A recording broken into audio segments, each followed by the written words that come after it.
Good day, podcast community. PeteKane here, community builder, podcaster, and author with two special guests. We've had them on our show before, and by popular demand, we have them back on. So, for those that don't know Glenda and Brian, Glenda, first tell our viewers who you are, what you do, and who you serve, and then we'll hear from Brian, then we'll get into our podcast. Absolutely. Thank you so much, Pete. It's great to be here again with you on this podcast. I am Glenda Hicks, and I'm the founder and CEO for 501c Impact. And it's a nonprofit consultancy where we serve the nonprofit sector, helping to build their capacity and strengthen the organization so they can do good in the community. And we work from both sides, primarily with the nonprofit directly, but also with individuals and businesses that want to strengthen their impact and contribute to that sector and strengthen the communities in which they live. Awesome. And Brian, who you are, what you do, and who you serve. Oh, Pete, thanks again for having us back on. So I'm Brian Pruitt, co-founder and operator of Bees Charitable Pursuits and Resources, where I consult nonprofits in three areas: fundraising, marketing, and networking. And then I also host a community charity trivia night every third Wednesday of the month. Ooh, that is so good. You know, when you mention fundraising, it is essential that nonprofits really develop that skill. What would you say for our nonprofits out there that are listening? What has been the most successful bit of insight that you've used with the nonprofits has helped them in that area?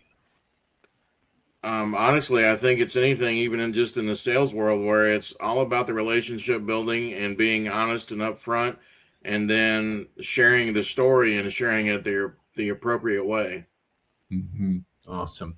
You know, Glenda, we have known each other for quite a few years. Mm-hmm. And you always, I always love when you would share at live events or on podcasts about the when we have a healthy community, Mm-hmm. we always have healthy nonprofits. So talk to our viewers about what that means for the community, what nonprofits mean to the community. Certainly, they mean a great deal. They really fill in the gap and support individuals at different stages of their life cycle in terms of their needs. And it really takes a village, not to just raise a child, but to raise a strong community. And we would depend on our neighbors and our friends and family and different organizations to help us have a successful, meaningful life where we have our needs met. And a lot of times that's what we hear most about nonprofits is meeting the needs of the community. And that comes in different shapes, forms, and deliverables and what an individual or a family might need. And so it's a collaboration of partners, individuals that have a heart for giving and serving, businesses that have a heart and a passion for the customers that they serve and wanting to honor that by making financial donations or giving of their time to go help a nonprofit, and government at the local, state, and federal level, providing funding to help organizations do the things that they can't do by themselves. And so it's just critical that that nonprofit sector exists and that people really understand the economic impact that they have through their own infrastructure in terms of hiring people and paying wages and things of that nature, developing individuals, but then of course, just in serving them and helping them with medical and home housing and education and training and workforce development. So as you know, I could go on forever, but it's hard for me to ever imagine that the nonprofit sector would not exist because it's been around forever. It's just evolved to look different ways. But fortunately, people have always helped other people. It's just gotten bigger and better in how we're able to do that. Yeah, I was just at a Rotary yesterday, and the speaker was with a nonprofit and talked about the impact that they're making in homelessness and pulling people into be able to help them through tough spots. And, it was so refreshing to know that there's somebody out there focusing on that. What would you say is the biggest mistake that you have seen in the nonprofit community that you could share with us that comes up more than most? You asking me that question? Yes, if you could. Wow, the biggest mistake. I think mistakes are learning opportunities. So first, let me frame it like that, because if we didn't make mistakes, we couldn't grow and we couldn't do better and learn from those. So it's one thing to embrace those mistakes and try to learn from them and do better. But I just would say one of them is from a board governance standpoint, which is an area where I focus most of my time with the governance board and the chief executive, is in not recognizing the value of communication. Mm-hmm. And I think this plays into both Brian's area of fundraising and brand management, but also Melanie's area, who's the third part of our team, and grant writing and securing grants. Is that communication component is so critical. How you're communicating who you are and what you do and what you've accomplished is so important, because it plays into other areas that you have needs, as Brian shares in his segment, but also just in communicating to understand how we do things and what your needs are, whether you're a board member who needs something from the chief executive or vice versa. Mm-hmm. There's a lot of unwritten practices that occur. And if you don't communicate about them, they become the proverbial elephant in the room. Mm-hmm. And everyone knows there's a problem, but you're not directly addressing it. You're not communicating about it. You're not putting it on the agenda. You're not communicating about it in the right way. You may talk about it, but you're talking around it, or you're talking at each other in a way that's disrespectful. So I think I find a big mistake in the area of underappreciating the significance of communication and how that affects the relationship. Because as Brian talks about all the time in the relationship building area, communication is at the core. So I would pick that as one area of a mistake that they make and overlooking the significance of that. Yeah, bringing that. I mean, you're right about communication, and there's those subtle things, and then there's things of really being able to communicate properly whatever your message is. Mm-hmm. You say, Brian, when it comes to relationship building, what do you try to share with your nonprofits when it comes to that valuable piece of growth, is that relationship? So the first thing that I always tell anybody, whether it's a nonprofit or anybody else, is you build that relationship by making it about the other person, not about yourself. Mm-hmm. Even in the nonprofit world, yes, you want to try to get funds to help the people you're helping. But if that person doesn't know you and then can trust you, you're not going to get it anyway. So building that trust is huge. And then, like I said, focusing on that person. At the same time, when you do build that trust and you start getting those donors coming in, you put them in, and again, you're focusing back on them. You're making them the hero of the story. Mm-hmm. Of whatever amount of money they donate. You tell them, hey, that dollar went to help us provide 5 sandwiches to this, kid who wasn't able to eat. Whatever the case is, you're making that person the hero, and you're again focusing that the focus back on the person. That is so good. Glenda, you bring fun and learning into your work that you do with nonprofits. Tell us a little bit about the game that you created and what it accomplishes with nonprofits. Absolutely. So thanks for asking about that. I developed an experiential learning board game really as a result of the pain points that I would hear continuously from the organizations I worked with in terms of the struggle, and many times to get the board to be more effective in fulfilling their roles and responsibilities. And what I learned was that it's not necessarily that we're not telling them how to do it. It's that they're not experiencing the impact when they don't do it, or if they don't do it effectively.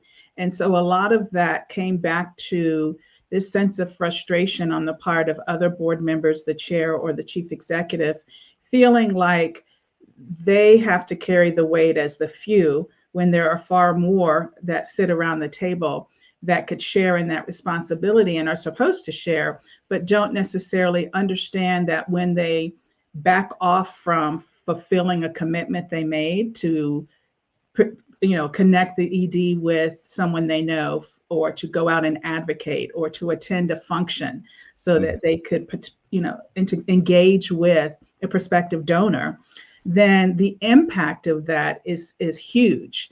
And it's multiplied many times over, because you're losing out on who those people might know that they would bring into the fold if you had followed through on what needed to be done. And so that looks a lot of different ways and specific examples.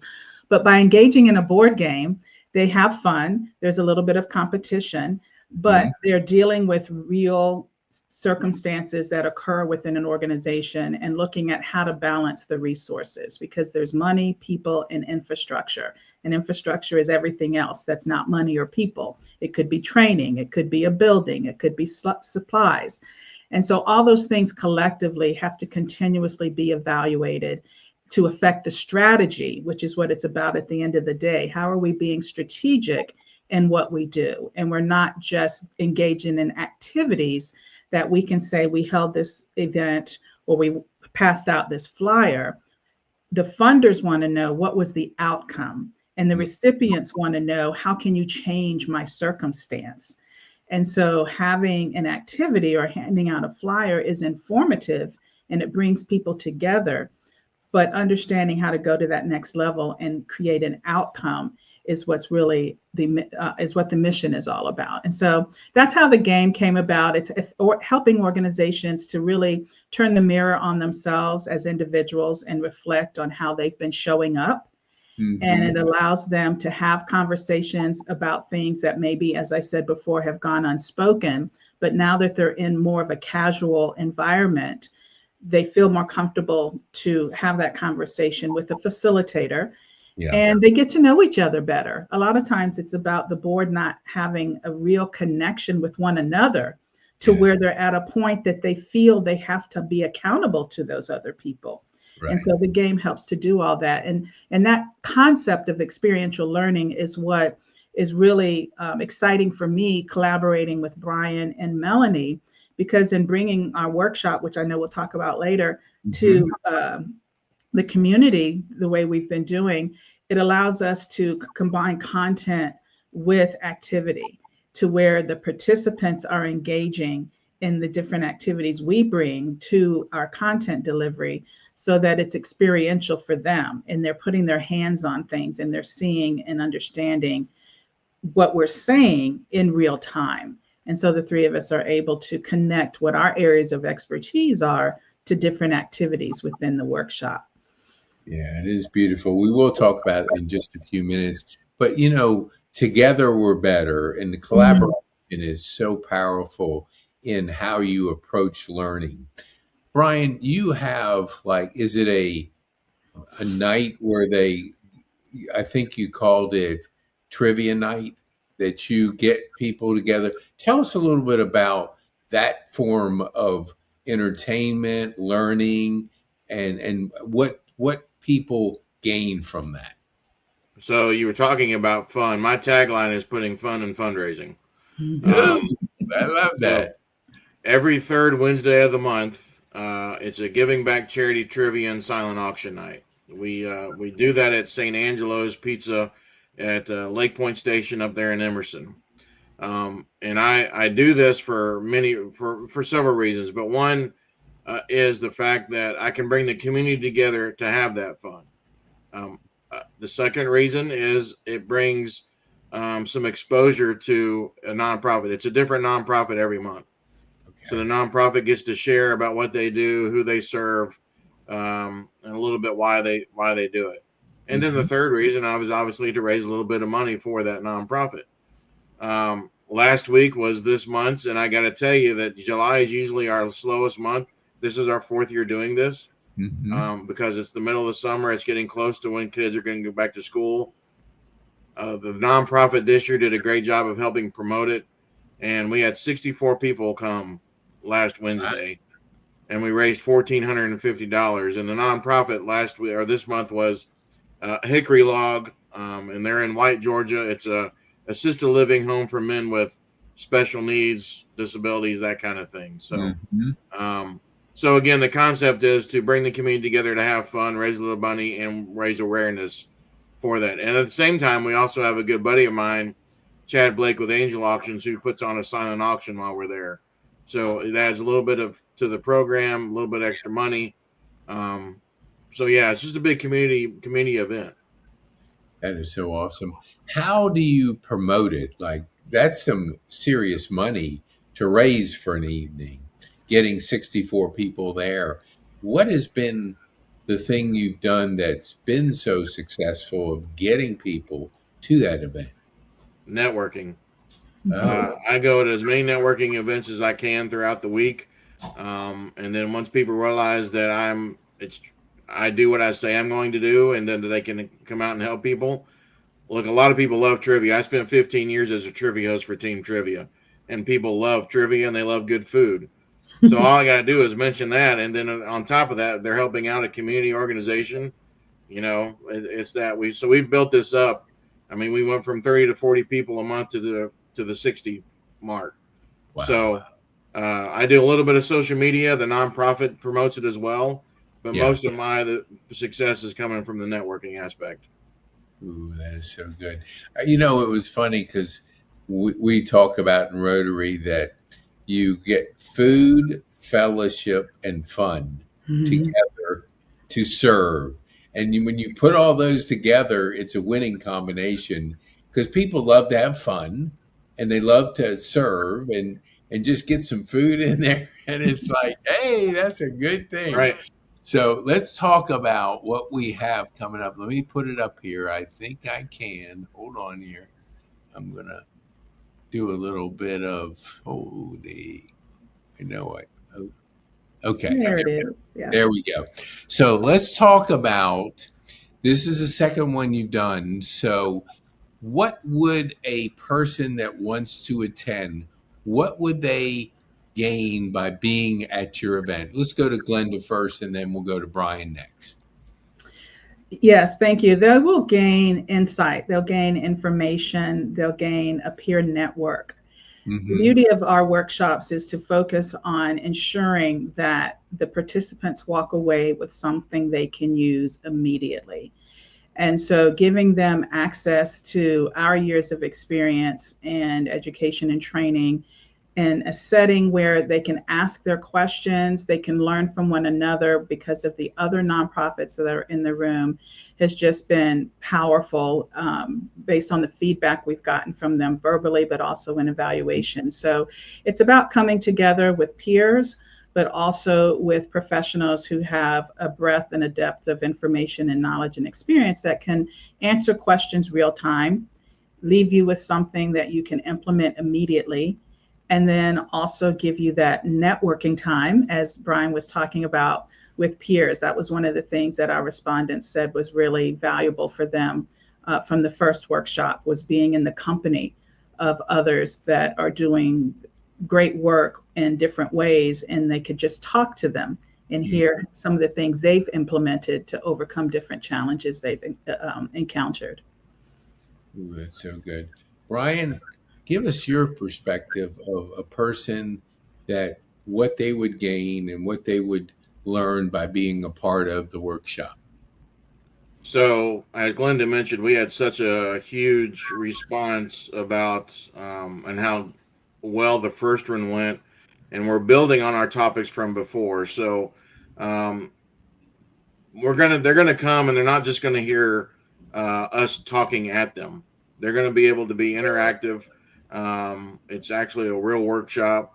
Uh, we'll talk about it, I guess, in a minute, but mine's building on what I talked about earlier, was the core fundamentals of fundraising and telling your story. This one's the big ask. Well, I've got a role playing part this time that we'll bring some people up. We'll let them role play. And how do they ask? Go ask. So it's going to be the tangible things they can take away to their nonprofit and actually be able to use, versus just going and listening and taking notes. That's so good. So Glenda, tell us where it is, when it is, and what investment a person would make to be a part of it. Absolutely. So we're happy to be returning to the Cartersville Bartow Chamber of Commerce. And so that's on Main Street. I think it's 122 West Main Street in Cartersville. It's going to be on August 11th. And it's an 8 to 12 half day event. So they'll be able to get some other things done at the office and spend some time with us. There'll be breakfast provided. The sponsors, which we're so excited that we have sponsors for our events. And that's another benefit, is that the sponsors align with the altruistic nature of nonprofits, and they get an opportunity to engage with the nonprofits that are there and vice versa, and match up for different services. But also it just demonstrates their commitment to the community. So we have those listed at the base of our flyer, but we're still bringing in sponsors. We've got sponsors that returned from the last one. So it's really a great opportunity all the way around. But we're into the regular registration time right now. So that's $75 per person. And we really love for folks to come in pairs when you get, say, the executive director and the board chair. That way you're going back to your organization as a team and taking the learnings that you gained, and you can start to work on your action plan. Our workbooks that we have are quite detailed in allowing you to take notes about the event, notate some things, some areas where you want to take some actions to improve, and some things that were maybe aha moments for you, give you time to reflect. So we're pretty excited about that particular tool and resource that we have for participants. But it's coming up in a couple of weeks, and they can still register. We're limiting it to 50 folks because we want to ensure that there's time for everyone to mix and mingle and learn from one another, and still have the presentation time as well. But yeah, we're up in Cartersville, Bartow County, any of the surrounding counties. We'd love to have you join us, because a lot of these nonprofits, their reach is beyond their borders. And so they're touching people in all different areas. But there's a lot of good information that's going to be shared. Brian was talking about his storytelling component. That was such a hit last time. So we're really excited on what he's going to build on this session. But in my area, I'm really going to help the board understand their role in fundraising and how it is a mission multiplier for their organization, and allowing them to make a greater impact, a deeper impact, and a more appropriate impact, what they were really envisioned to do when they created the entity, in terms of giving you those resources from a financial standpoint, but also from an advocacy standpoint, ensuring people really understand the value of having your nonprofit in the community, and what is the board's role in helping to ensure that occurs. So lots to expect from the event. That is beautiful. There's something special about Cartersville. I had a friend invite me up to the farmers market, and it was like, there were so many people there. It was like a community event. Then I was invited to go to the Rotary up there, and the person that was in charge of the extension spoke. And it's just something really cool going on in Cartersville. They really have a kind of their ear to the ground of growth. What was the decision to join with the Chamber of Commerce? Were they looking to help support their nonprofits? Maybe Brian could answer that. Well, to be totally honest with you, it's because they had a room we could rent. Hey, I love honesty. I thought there was something way behind there but that's good. That is good. Yes. Well, encouraging people to come into the community, to add value to the community is so powerful that, if you're going to have successful businesses and nonprofits, you got to help them. You got to support them. You got to do things that make the the area better. So Exactly. If I could interrupt, I will yeah, say, I believe Brian is a member of the chamber, and so that made it helpful to have an awareness already of mhm, them and their available space.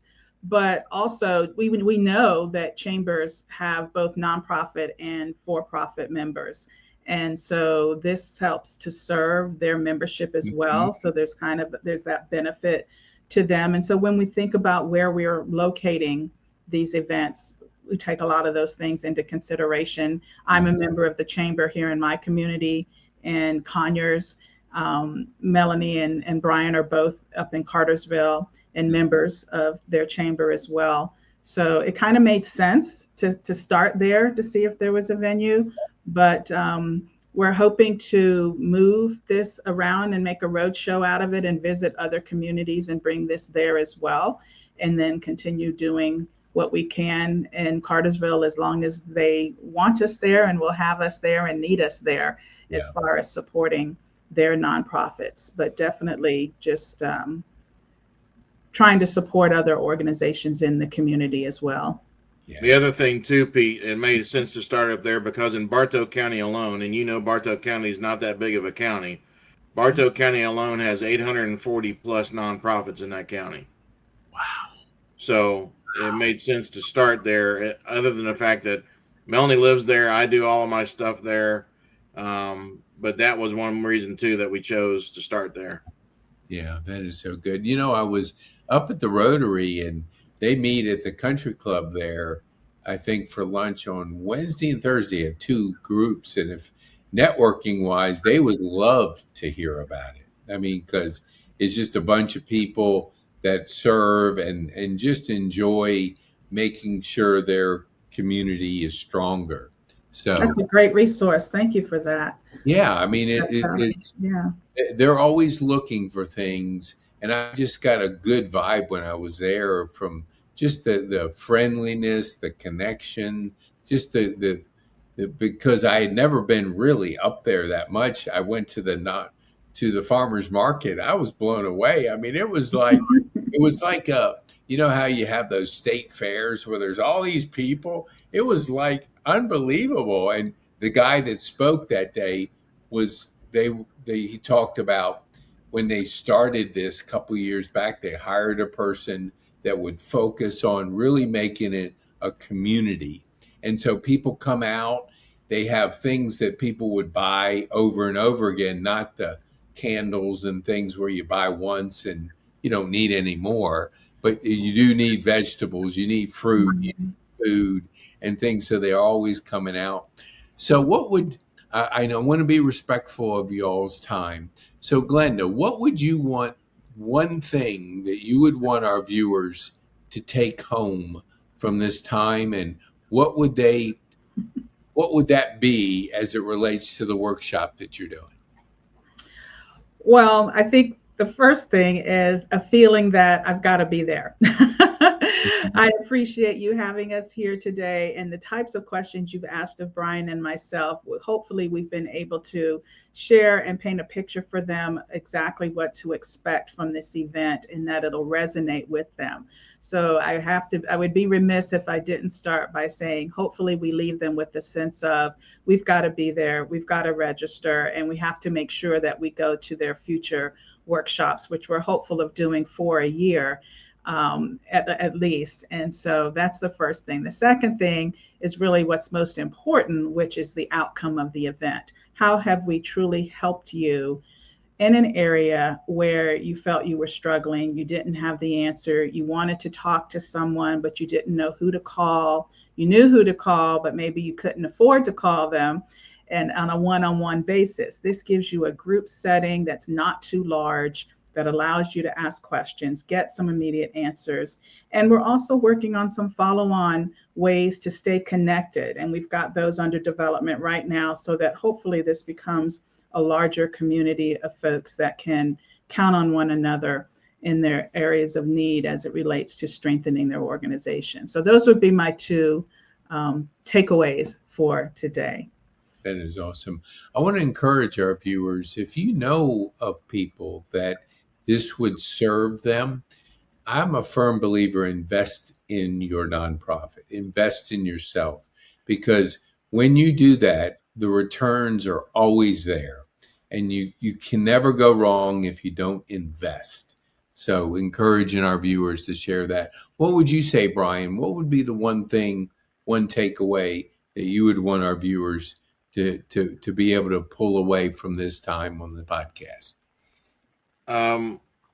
Well, first of all, I also want to say that just because it's in Cartersville, don't let that deter you. We had somebody drive from Atlanta in April to come to this. So I think the biggest thing is kind of piggyback what Glenda said is you don't want to miss this. You know, we had people that said, "Man, I missed the first one. I can't miss the second one." So, you know, I think the three of us bring some knowledge that is good for them. I also think that we can have a little fun while doing this. But the ultimate goal, again, is helping these nonprofits be able to go back and serve their communities. And so I think it's just, you don't want to miss this. You don't want to miss the information. And then invite other folks. Yes, I love that. Don't come alone and bring somebody. There is a QR code on the flyer. We'll put in the show notes a link to that too. So if you're driving and you're thinking, I missed that. I missed the date, the time, and all that. Just go into the show notes, and we'll have this on Facebook. We'll have it on YouTube, and we'll put it on LinkedIn too. So wherever you are, you'll be able to share this with your friends. And Cartersville is just right up the road. I know for me, it's so close. I mean, it's just right around the corner. So, and it's an easy drive up 75. So encourage our viewers to get up there and be a part of this. Thanks for the impact you're making in the nonprofit community. And we appreciate you putting this workshop on to help our nonprofits be healthier and make that impact in the community. We appreciate you all very much. Thank you, Pete. Thank you for having us. You're